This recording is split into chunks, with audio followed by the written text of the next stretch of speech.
TV सत्यमेव व्रतम। गेल्या काही दिवसांपासून ठाकरे बंधू एकत्र येणार अशी चर्चा सुरू आहे। अशातच आता राष्ट्रवादीत सध्या विलनीकरणाचे वारे सुरू आहेत का असा सवाल सध्या चर्चेत आला आहे। राष्ट्रवादी शरदचंद्र पवार पक्षातील एक गट अजित पवारांसोबत जाणार का अशा चर्चा सुरू झाल्यात। याला निमित्त ठरलंय शरद पवारांनी केलेलं मोठं वक्तव्य। इंग्रजी दैनिकाला दिलेल्या मुलाखतीत शरद पवारांनी हे वक्तव्य केलंय। आमच्या पक्षातील एका गटाला अजित पवारांसोबत जावं वाटतंय असं वक्तव्य शरद पवारांनी केलंय। एका इंग्रजी दैनिकाला दिलेल्या मुलाखतीत शरद पवारांनी याबाबत माहिती दिली आहे। इंडिया आघाडीच्या सद्यस्थितीवरही पवारांनी भाष्य केलंय। तसेच संसदेत विरोधी पक्षात बसायचं की नाही हे सुप्रिया सुळे यांनी ठरवावं असं सूचक वक्तव्य पवारांनी या मुलाखतीत केलंय।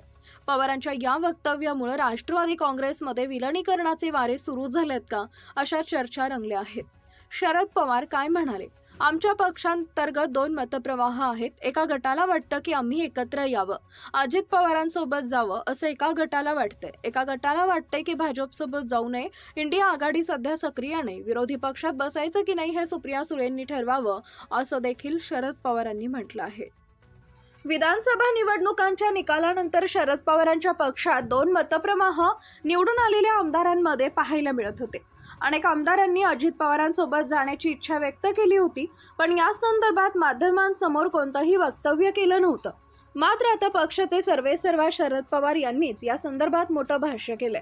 अजित पवारांसोबत जाण्यासंदर्भात त्यांनी प्रतिक्रिया दिली आहे। पक्षातील काही आमदार मतदारसंघातील प्रश्न घेऊन उपस्थित आमदार अजित पवारांची भेट घेत असतात, तर काही आमदार प्रसार माध्यमांवर अजित पवारांवर टीका करताना दिसून येतात। त्यामुळे या चर्चांना पुन्हा एकदा उधाण आलंय। अनेक दिवसांपासून दोन्ही पवार एकत्र येणार का असा सवाल उपस्थित केला जात होता। त्याला कारणही तसंच होतं। अनेक कार्यक्रमात दोन्ही पवार एकत्र आल्याचं पाहायला मिळालं होतं। शरद पवार आणि अजित पवार हे वेगवेगळ्या साखर कारखान्यांच्या बैठकांना उपस्थित होते। काही वेळेला त्यांच्यात गुप्त बैठक देखील झाल्या होत्या, तेव्हा त्यांना प्रश्न विचारण्यात देखील आला होता। मात्र आता स्वतः शरद पवारांनीच यावर भाष्य केलंय। त्यामुळे राजकारणात पुन्हा काही मोठं घडणार का याची शक्यता वर्तवण्यात येते। शरद पवार पुन्हा भाकरी फिरवणार का अशी चर्चा सध्या सुरू आहे।